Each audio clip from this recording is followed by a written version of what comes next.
Thanks. We're playing tag today. I see this is going back and forth here. Good. I'm actually really excited to introduce Kathleen Mills to you.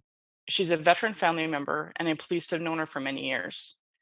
I've always admired Kathleen and how she's been dedicated herself to her spouse, her children, her military community, and just as importantly, to herself and what it means to have served her country by marrying into the military. Kathleen is author of Chasing Freedom: My Story of Service, Sacrifice, and Redemption, which is an honest and sometimes funny account of what it's like to be a Canadian military spouse.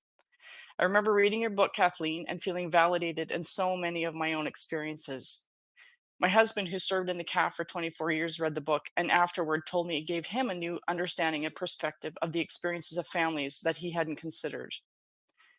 I think most military and veteran family members serve stoically and quietly, and maybe it's time for more of us to tell our stories. Kathleen, welcome. Good morning. Can you hear me okay? You sound great. Thank you so much for that lovely introduction, Larissa. I really appreciate it. And thank you all for being here. My name's Kathleen Mills, and I'm going to start with something funny. I have a friend, and her name is Sarah. And Sarah is married to a commanding general. And one summer, they went to Sarah's hometown for summer vacation. And just before they got there, they stopped at a gas station just outside Sarah's hometown to fill up with gas. And as she was sitting there as her husband was pumping the gas, she looked over and noticed a familiar face. So she jumped out of the car and went to say hello. Meanwhile, her husband had finished paying for the gas and came out of the gas station. And they met in front of the car. And he said, "Hello, I noticed you were talking to somebody. Who was that?" And she said, "Oh, that was just an old boyfriend from high school. It was really nice to see him and catch up." And he said, "Oh, an old boyfriend?" Feeling kind of jealous. He said, "Well, I wonder what your life would have been like if you married that guy." And she looked at him straight in the eye without missing a beat and said, "He'd be the commanding general." I hope you enjoyed my little funny story. It's just to emphasize the importance of supportive military spouses and families. Um, my talk today, well, let me start first. I would like to thank everyone who has put on a uniform to serve this country. Your service has meant the world to me. I've engaged in it, and I am so grateful for everything you do. Everyone that steps up to serve this great nation, I owe you a debt of gratitude. So thank you very much. I would like to start by acknowledging and honoring the land that I am on today. I am situated on Treaty 7 territory, a traditional land of the Stoney Nakoda people. And I'm in Cochrane, Alberta, and I'm happy to be here. So again, thanks for having me. I want to preface this by just saying I'm a fellow traveler. I I acknowledge that not everybody's journey is the same, and this is my story. I also want to acknowledge the fact that I understand that I've been doing this. We retired 2 years ago from 35 years of service, and I understand in that time things have changed. Things have gotten better. We're taking better care of our families than we used to. That is for sure. And I want everyone to know the work they're doing out there is being seen and understood, and I'm grateful for it. Um, Also, I want people to understand when I go through this talk, I'm not a victim by any stretch of the imagination. I just suffered an injury doing the job I was required to do. So I would not have had the adventures and the experience I've had without this business. I'm incredibly grateful for that, but it came at a cost. And that's what we're going to talk about. I have a couple of housekeeping things I wanted to go over. I have something called benign tremors. And when I get excited or nervous, which is probably right now, I tend to vibrate or shake. I just pointed it out because I didn't think people could notice it, but people do. So I just want you to know that it's nothing to worry about. It's just part of who I am. This talk is also heavy, can be heavy. I understand people can be triggered. Please, please, please, if this is not for you or you don't, or something has affected you deeply, please turn off or contact the clinical support if you need anything at all. My goal in telling the story is just to tell my story and not to hurt anyone. So if you feel uncomfortable, please step away, take time, take a breath, do whatever you need to take care of you. That's very, very important to me. Sometimes I use salty language. If I swear and that's uncomfortable for you, I apologize ahead of time. It's usually just to emphasize something that I'm talking about. I don't do it to be offensive by any stretch of the imagination. So also, I want to start telling the truth. I think we need to be more transparent in this business, and I want to start the whole conversation with being honest and truthful. And I have a quote I'd like to talk to you about. I don't know if you've seen the show Ted Lasso, but if you haven't, check it out. It's on Apple TV. It's hilarious. It's compassionate. It has great information on how to be a great leader and do that compassionately. So the story is about a football coach from the United States who goes over to the UK, United Kingdom, to coach a soccer team. And during this time, as he's coaching the soccer team, he had to employ the services of a psychologist, sports psychologist, to help him get through some things. And it was his turn to go sit down in front of her and talk to her. And he's uncomfortable. He doesn't like the idea of therapy. He has tried it, didn't agree with it. So he's uncomfortable and he's sitting there in front of her, and she's looking at him, seeing his discomfort, and she says to him, "Ted, the truth will set you free, but first it will piss you off." Sorry about the language. You can't say it any other way. That statement resonated with me because when I found the truth, I was kind of angry about it. I was angry all the time, actually. But anyway, so I thought that says it all. We need to tell the truth. We need to be honest about what we're feeling. We need to tell our stories in real way. So, and that's what I'm trying to do today. So welcome. And again, thank you for being here. So, like I said, my name is Kathleen Mills. My background is I'm an executive coach. I have a master's in leadership.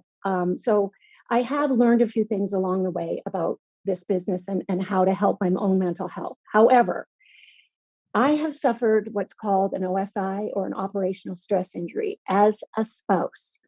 This is a primary injury. It's not a secondary injury. I understand secondary injury. If you're not familiar with that, that's when you can hear stories or accounts of something traumatic happening to the people close to you and it affects you deeply. That is a different kind of injury. This is a primary injury. It's an operational stress injury and it's related to combat. That's where I suffered the injury, although I am going to go through some stressors that didn't help keep me healthy enough, I believe, mentally, to avoid or mitigate injury. And we'll go over those as well. But first, I want to start with the definition of operational stress injuries. If you're not familiar with it, this is This is the definition I'm familiar with. An OSI is defined as a persistent psychological difficulty caused by traumatic experiences or prolonged high stress of fatigue during military service. I also suffered a moral injury, and I'll give you that definition, but I will talk about that a little bit later. A moral injury can occur in response to acting or witnessing behaviors that go against an individual's values or beliefs. So just so you understand what that means when I start to talk about it, that's why I gave you the definition. I discovered my injury well after my husband, who has spent a total of 1,233 days in combat. It was years after we left, or we finished a combat deployment, that I discovered I had an injury. I wasn't really aware of it. It was my husband that brought it up. He felt something was off. My personality was changing. I was angry all the time. I was frustrated with trivial events. Anything that wasn't life-threatening drove me nuts. I was having a hard time communicating to people how I was feeling. So it was a bit of a struggle initially because I wasn't really seeing it. I felt something was different, but my husband actually saw it. And then someone else also asked me if I was okay. And I have to say at this point that Larissa Lamrock, who was part of this summit and who helped put it together, was instrumental in getting me help or getting me to recognize that something was wrong. So I'm giving my heartfelt thanks to my dear friend who, without her, I don't know if I would have taken what I was going through as seriously as I did. She saw me, she heard me, and she asked if I was okay. And that sent me on a journey to find someone to help me make me feel okay.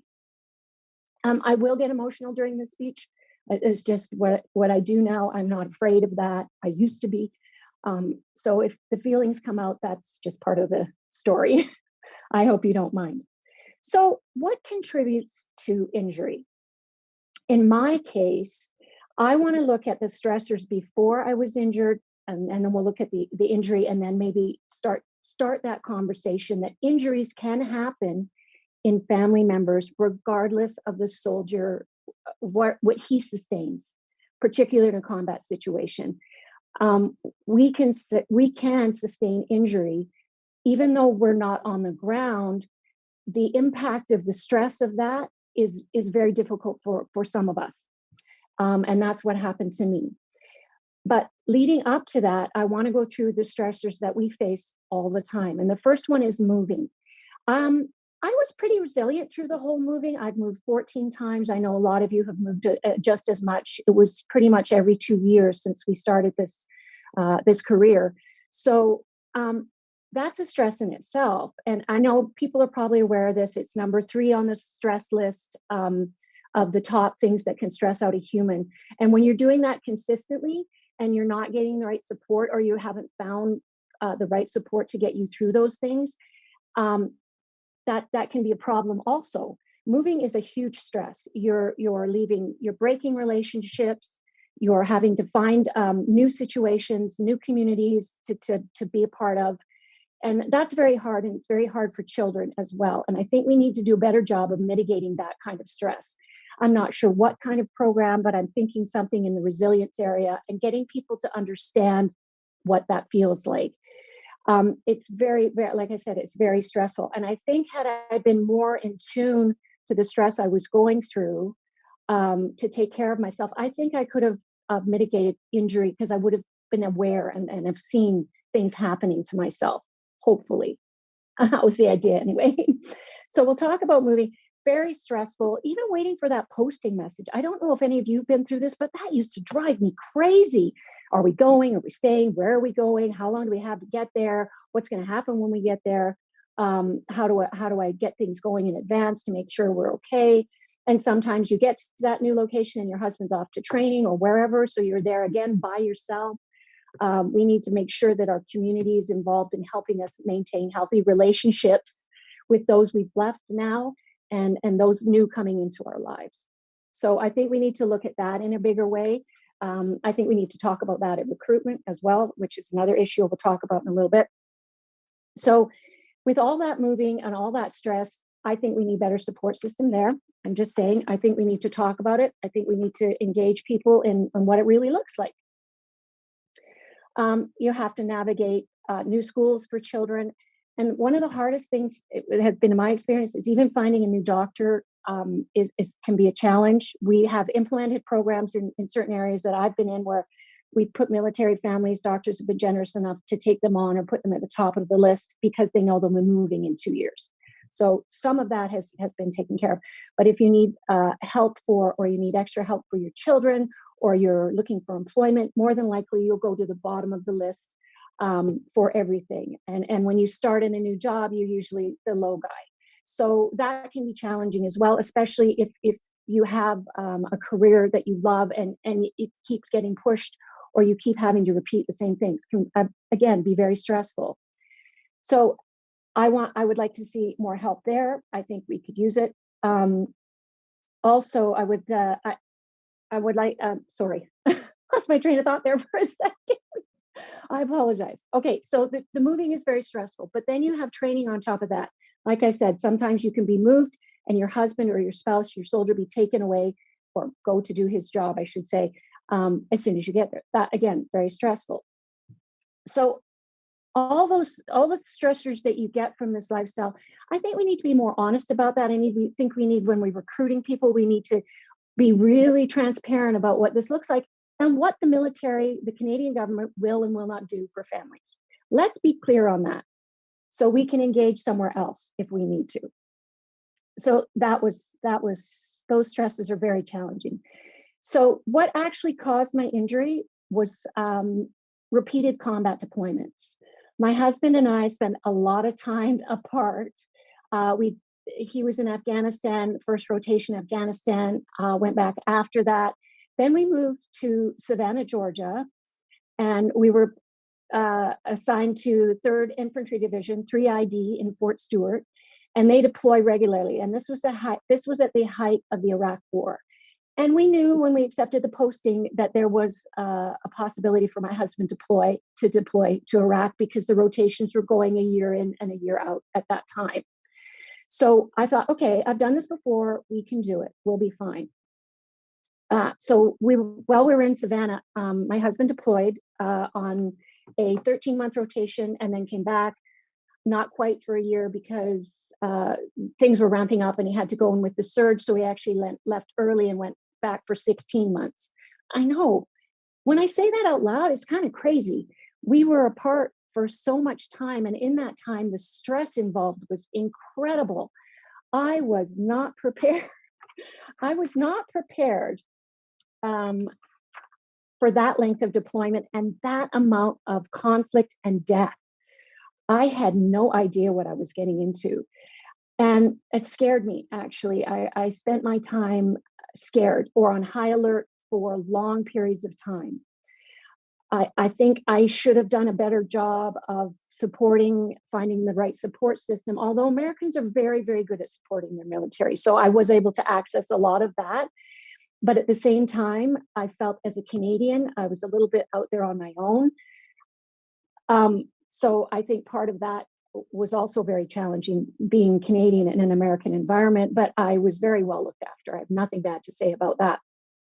But what I would like to sort of talk about here is how, when a combat situation, how the combat on the ground can be mirrored at home on the home front. And I'll give you an example of this, excuse me.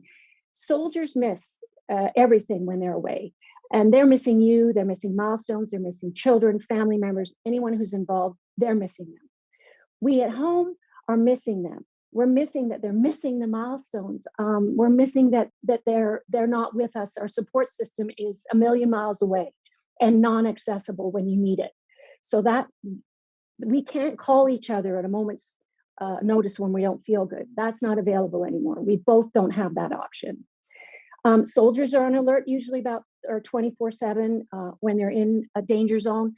At home, I was on alert 24/7, trying to keep my children safe, away from the TV, newspaper, whatever would impact them because they knew their dad was there. So mitigating all of that was a bit of a challenge. And again, but we're mirroring things on a home front. So he's on alert, I'm on alert.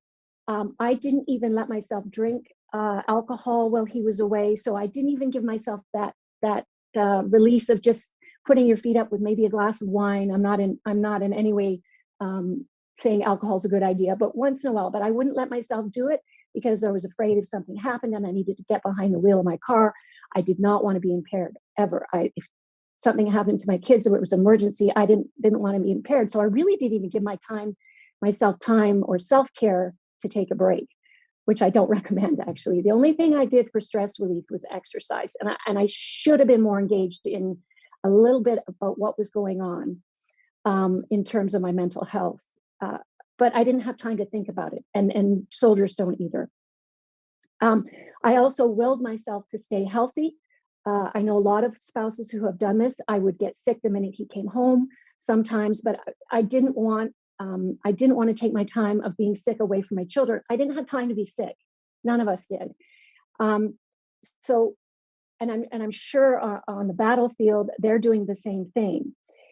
So we're the stress is different, but it's not less stressful if you understand what I'm saying.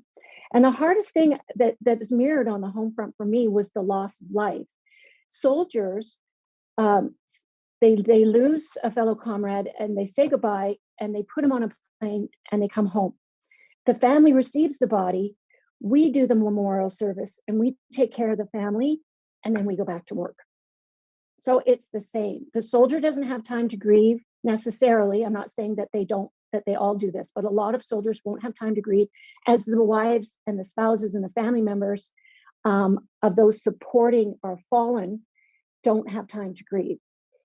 In fact, it's kind of scary. I didn't do it because I was afraid I'd get stuck there. So I just kept pushing it all away, pushing it down, and just facing forward and doing what I had to do the job. So that was a bit of a challenge, but we're grieving the same loss, and that is very hard. And I think people maybe don't see that. And that can be injury inducing in itself, that kind of grief all the time. And it was consistent.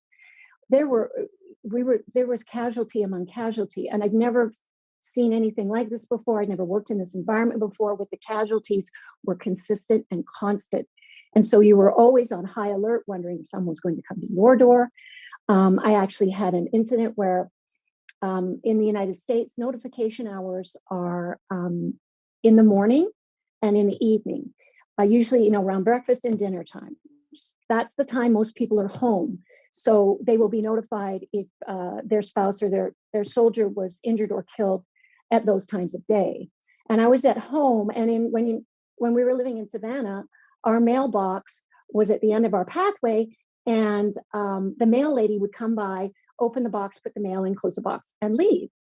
And she wouldn't even get out of her car. So we're making dinner one day while my husband was in Iraq, and it was dark and it was dinner time, obviously. And I happened to glance out the window and I saw a dark car, and I almost dropped. My feet froze to the floor. My heart rate was elevated. My blood pressure must have been through the roof.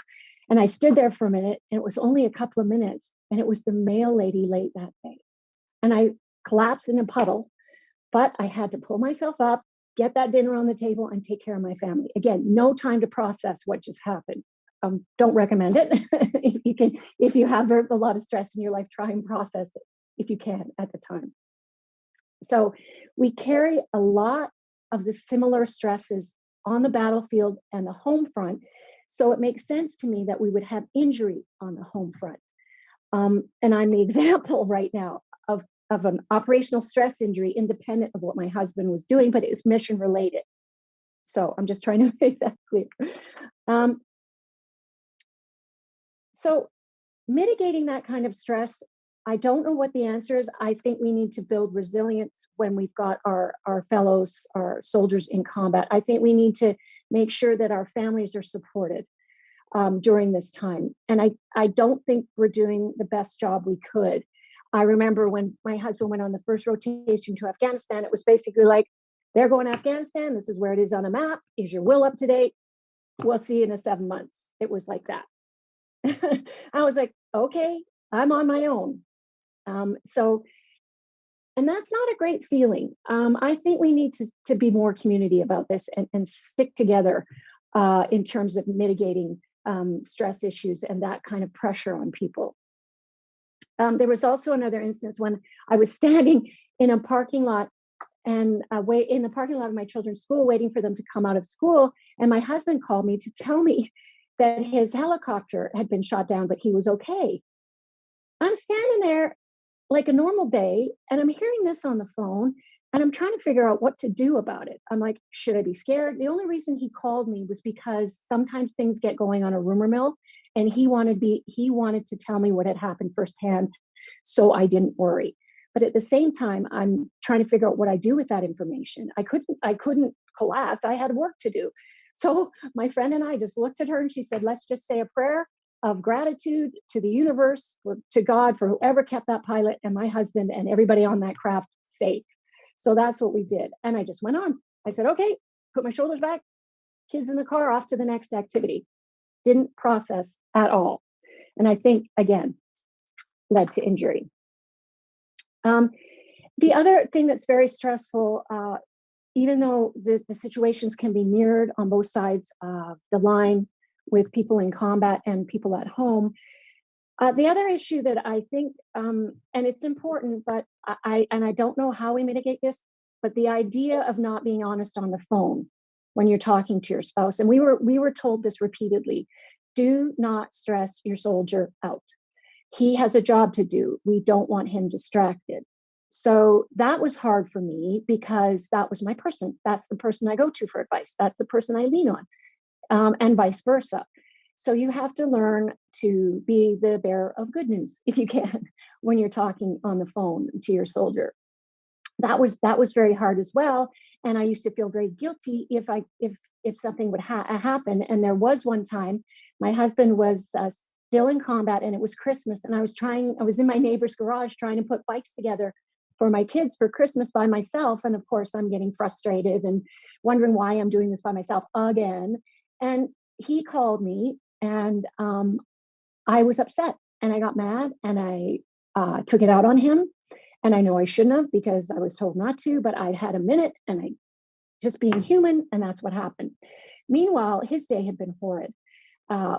He couldn't tell me much, although there was an incident. People were not doing well. There were casualties. And so, again, the guilt of not being available to him when he needed me was hard.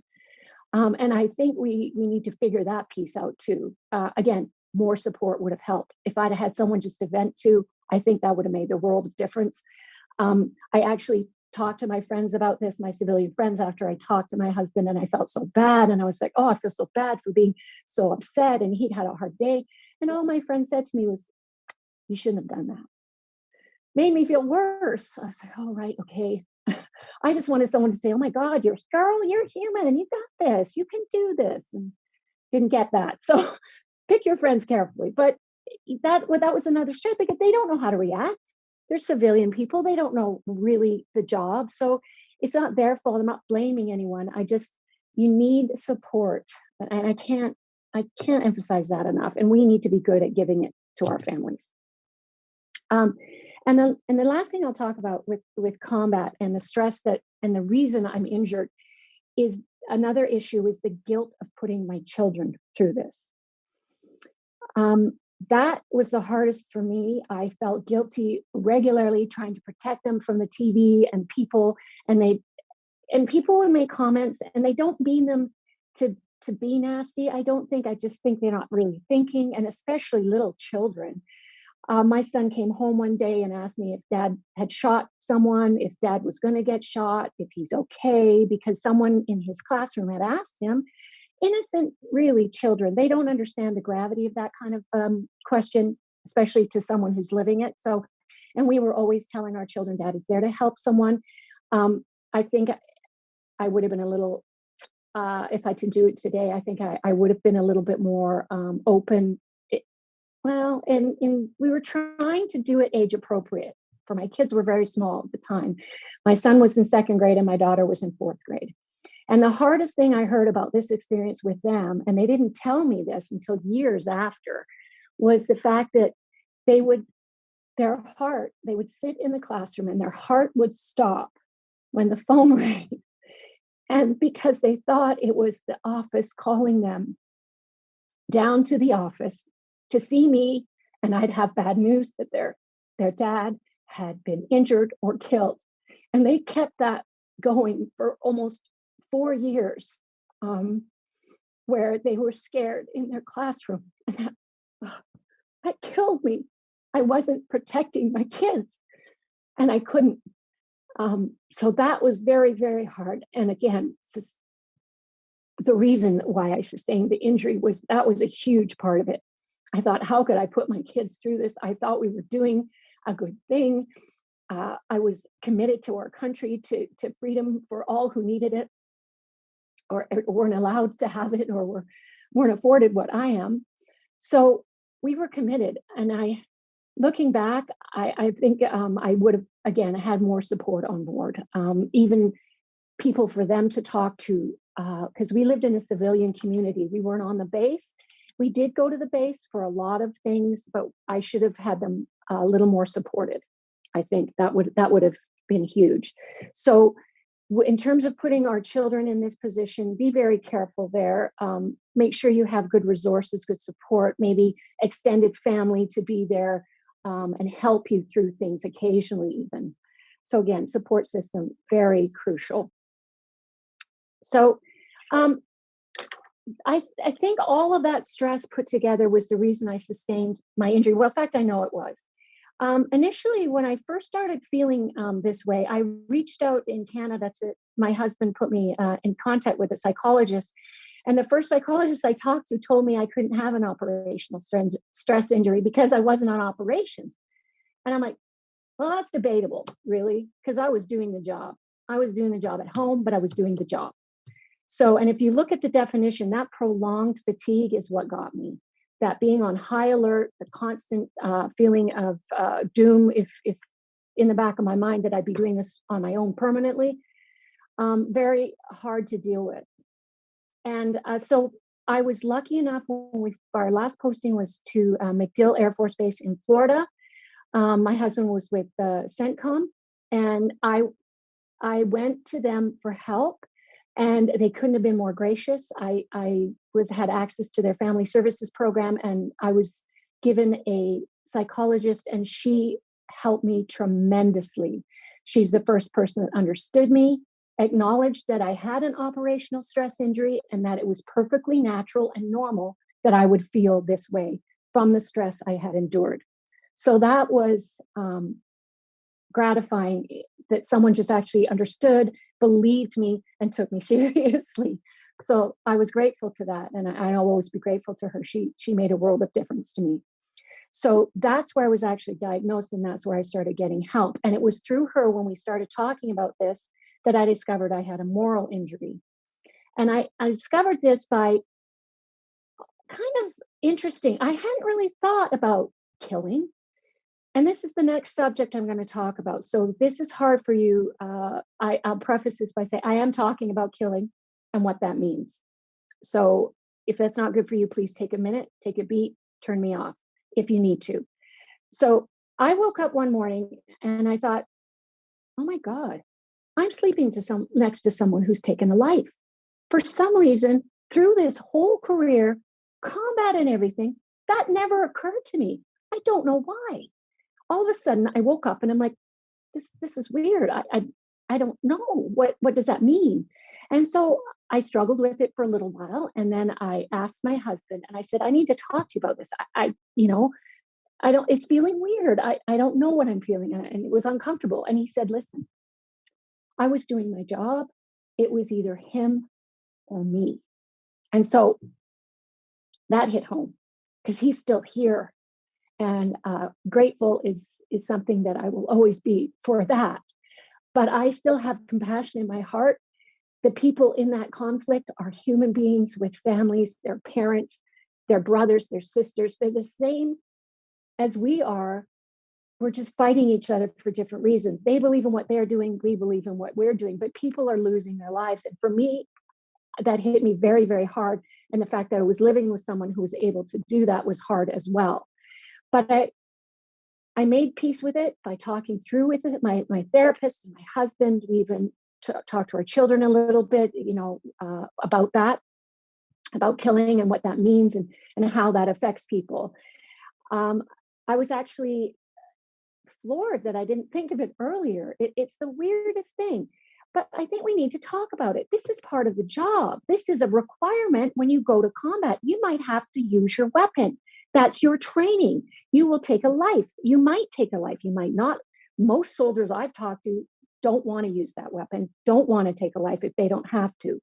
So that's comforting as well. It's not their go-to. It's a defense mechanism. So that made it a little bit easier for me to understand and come to terms with it. But I think what helped me the most, and I'm sure a lot of you have heard this quote by Edmund Burke, who said, excuse me, I'm just going to find it. The only thing necessary for evil to triumph is for good men to do nothing. My husband's a good man. We're good people. We wanted to make a difference. So for me, I came to terms. I made my peace with it. Forgiveness to it. So, but I think we need to be open about killing. I think we need to talk about this transparently as you grow into the military. When you sign up, ask yourself those questions. Are you okay with moving all the time, being alone all the time? And are you okay if combat comes up with killing? How does that make you feel? Is that something that you can be involved in? So I think transparency, again, across the board. We can't change what we don't acknowledge, and we can't heal what we don't talk about. Let's talk about this in a humane way. I'm not talking about glorifying this at all. That is the opposite of what I'm saying. I think we need to be matter of fact about how we discuss this. It's part of the job. Let's be open with our soldiers and our families about what this job means and how are we going to support it. That would, I think that's huge. Um, so that essentially is my injury. It was the stress, the constant being on alert, the constant wondering if I was going to be okay, if my children were going to be okay, if I could cope with this uh, lifestyle. And yeah, so all of those things, the stress, the good things, the bad things, and the loss of life, I think that was the hardest thing for me. I think what hit me the hardest was the grief and not being able to grieve the way I should have at the time. And I felt really guilty about that. I felt, you know what? I don't have time to cry. My husband's alive. He's still doing the job. I need to take care of these people who have lost their whole world. So, and probably not the healthiest option, but that's how I felt. And that's what we were doing. And comforting others actually, in some small way, helped me. So I can't say happy to do it because God, it's awful stuff. But these people are resilient and what they gave to their country is unbelievable. And it's the ultimate sacrifice. And how can you not be grateful? So all of that pushed together um, gave me an operational stress injury. I was injured from the whole thing. So I am healing. I still have my moments, but I am feeling much better. I got the help I needed. It took a while to find. So if you're looking for help, it's there. Don't stop looking. Reach out. Talk to everyone you can. Start telling your stories. Make that more normalized. If you have PTS, or you're not sure, let's find the help you need. Let's get the support you need. You're a valuable member of this country and community. So I would like to see across the board, if you have served your country, you should have access to the best mental health, physical health, spiritual health that you need to recover. This job can be very harming, and we need to get those people, our people, me, back to a level where they're feeling good and healthy and can move forward in a dynamic and creative way. That's what I want to see happen. Um, I will talk about transition a little bit here, although it didn't really, it didn't affect my injury, really. It didn't injure me, transition, although I'm starting to wonder now, watching my husband. Transition needs to be easier. We need to make veterans um, top of mind when we're transitioning. It's almost like the veterans department isn't really for veterans. It's so hard to get the help. My husband has chronic pain from his job and his time in combat, and he's jumping through all these hoops and having to justify everything. And it's that in itself can be injuring. You're constantly trying to tell people how you feel and retelling your story and all of these things. It should be way easier. We need to make this easier for people who have served this country. I don't know why this is so challenging and difficult. I think we could do a better job. I think we all know we can do a better job. There are transition companies in the United States that have been stood up. I work for one of them. They're helpful, although they're still missing the family piece. So I would like to see the family engaged in transition as well. And for those of you who are joining us from the MFRC, can I ask you why you didn't call me? I'm wondering. Someone called my husband when he retired from the MFRC to ask if he was okay or needed anything. MFRC, Military Family Resource Center, didn't reach out to me. I thought that was really strange. I thought they would have called me to see if I needed anything going through my transition. Nope.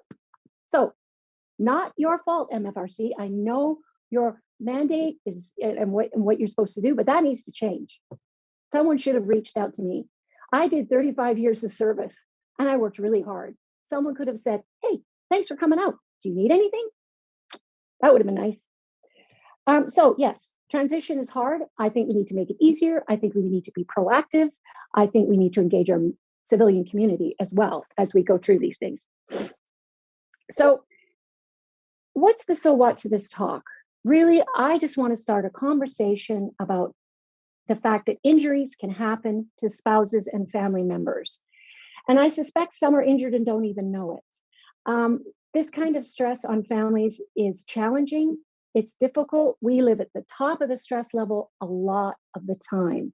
So, and I think if we step up, if the 1% steps up to serve this nation, then Canada can get involved in helping us do it. And I sum that up by a quote I read. Sorry, my friend Alistair Luft. Alistair Luft did a TED talk called Violence Begets Violence. And in it, he says this, and this will make things easier for you to understand. The state sanctioned violence is collective response.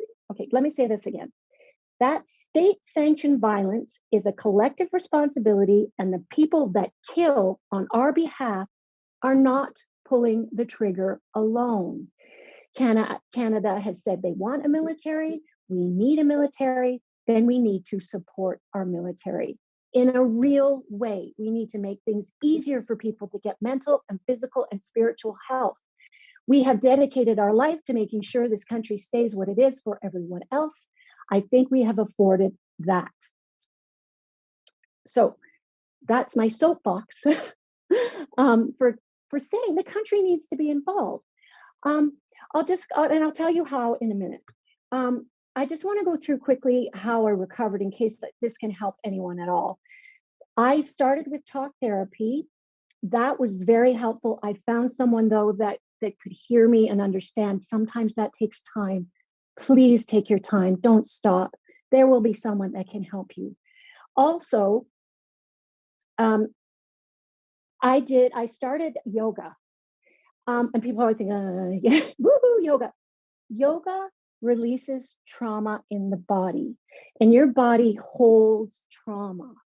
And so I happened to luck into the best yoga studio I've ever been to in Tampa, Florida, with the best teacher I've ever had. She was no bullshit. She would pardon my language, she would call you on your stuff and make you present in the moment of where you were so that you could release all the toxicity and the stuff that you've been holding on to. And what happens when you do that is you can start to cry. I was in the yoga studio crying. I had no idea why. I couldn't actually stop crying. They were just tears pouring out of my face. And my teacher came over to me. She knew I was uncomfortable. And she said, "Are you okay?" I said, "Yeah." She said, "Okay, because tears are normal here. Everyone in here has cried once or twice. So crying's good. It's a release." So that made me comfortable. I was surrounded by a community of others, feeling the same way of trying to make their health and their life better. But yoga is such a beautiful practice for mental health, including meditation. I do yoga and meditation, and I still seek therapy when I feel I need it. But those are the things that have helped me mitigate and let go of all the stuff that was hurting me. So I hope those kinds of things have been very helpful to me. I also teach yoga. Now I'm a teacher, and I do yoga nidra for veterans and people that have had trauma. I've learned how to do that so I can put things back into the community that helped me. So as an Army, as a Canadian military, we need support.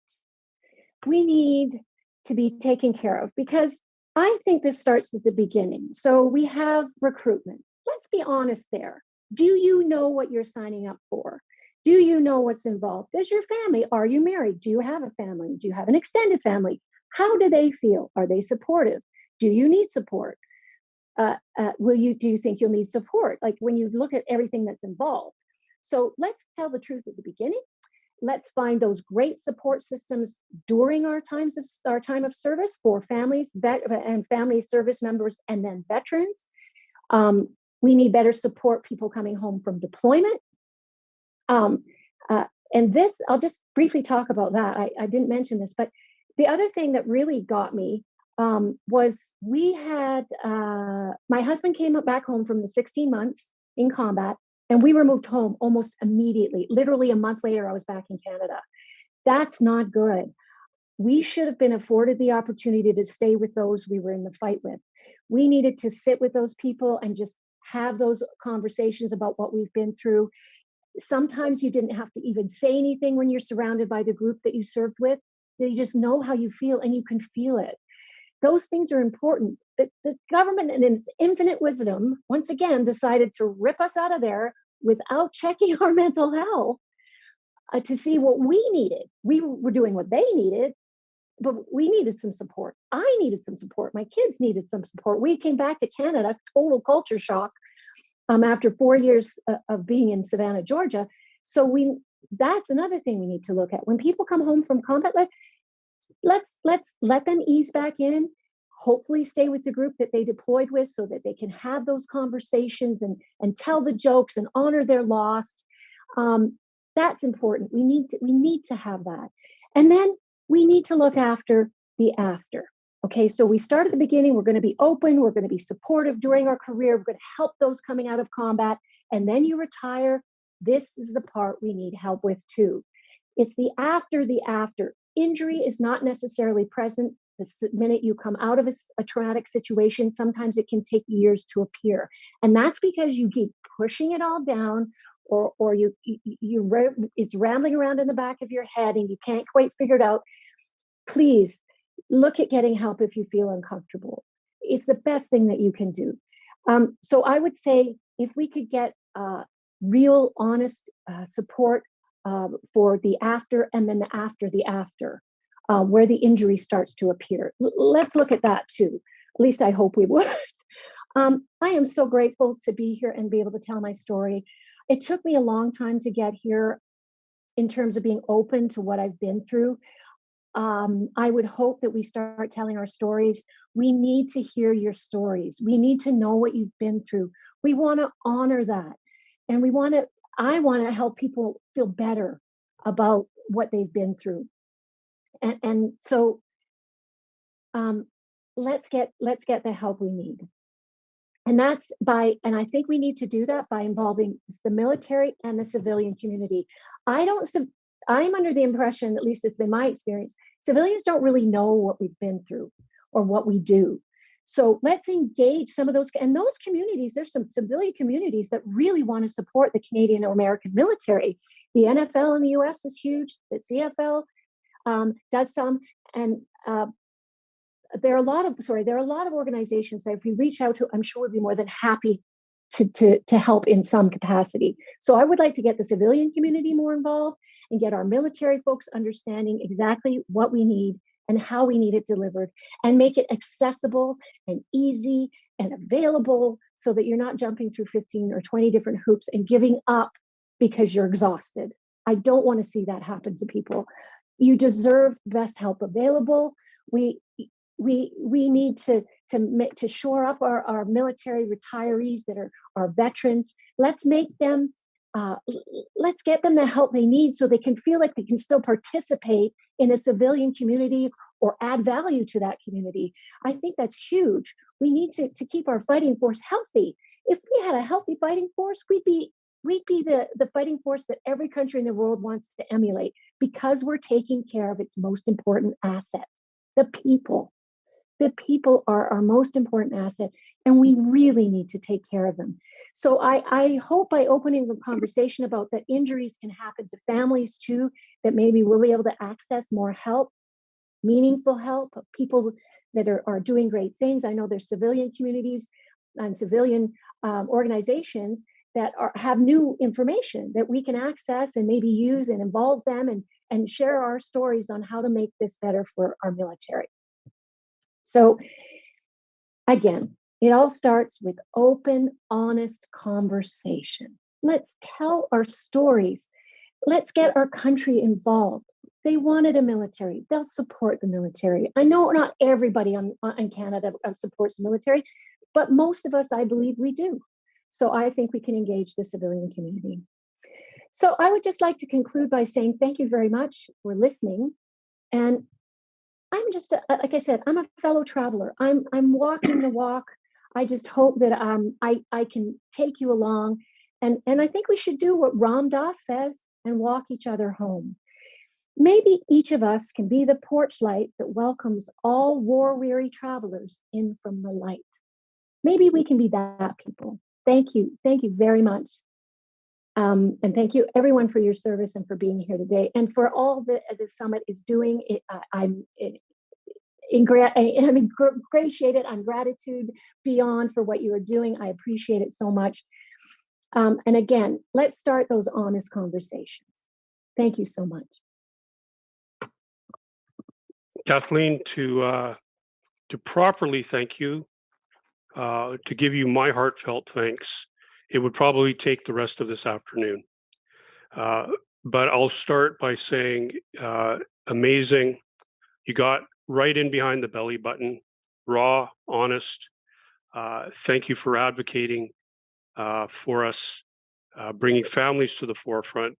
But you know, most sincerely, thank you for your service today. Thank you. Thank you for thanking me. Thank you so much, Kathleen. Wow, so much to digest. I love Kathleen's honesty, her passion. I love that she just had a conversation with us. And just to read one of the multiple comments in our Q&A, I think that sums it up well, is to say, Kathleen, thank you so much for sharing your story. I shed tears with you. It was very familiar to me as a veteran with combat experience. I want to thank you for your service as well, and for continuing to serve the veteran family community by bringing awareness and helping feel others feel a little less alone in these unique experiences. Yeah, that was just amazing. I could completely resonate with a lot that she had said. In particular, everything, I mean, very uh, dealing with the army, being posted to American units. I used to be a recruiter as well too. That conversation about the realities of military service. Um, Definitely, I believe it started to happen, but not to the extent that maybe they should. Does that Air Force spouse really know what their partner is doing when they're, a SARTEC and they're launching themselves out of perfectly good aircraft into the rough seas to save people? Does does the Navy partner know uh, the hours and days and months and all the machinations of Navy life? What is it really like to be a sailor? Or even those that are posted to bases and never go, that just the hours, having to adjust to military culture. Do people really know? Do Canadians really know? I think Kathleen brought up some really good points. Yeah, Yeah, I can I just say something real quick? My husband's Army, by the way, we were just posted to CENTCOM and SOCOM at MacDill Air Force Base. I'm sorry, maybe I didn't make that clear. So he was boots on the ground. He wasn't pilot. Yeah, thanks for clarifying that, Kathy. Yeah, I definitely got that. Okay. He was boots on the ground. That's why I could resonate so much with your story, because I've been boots on the ground as well. But again, thank you so much for really bringing this to the forefront for us all. yeah, Oh, thank you. I think for me, just recapping, I mean, Kathleen brought so many things. I mean, I was writing feverishly as she was speaking because there was so much that was resonating. But a couple of things that really popped out for me was, we can't heal what we don't talk about. To really normalize, to really be transparent, um, and that a lot of she got to it at sort of the end speaking about the veteran community, but really a lot of those behaviors of lack of communication start within the military environment. Don't tell them what's going on, don't sort of hide those things. So I think it comes very naturally, but her honesty and authenticity, I can't thank you enough, Kathleen. um, and saying what helped, that validation that you got, the social support piece that you got, that someone actually asked you how you were feeling and sort of held up that mirror a little bit. And then just to finish off that, it's not one size fits all. It's those different modalities, and that yoga was, an intricate part of your recovery. So thank you so much again, Kathleen.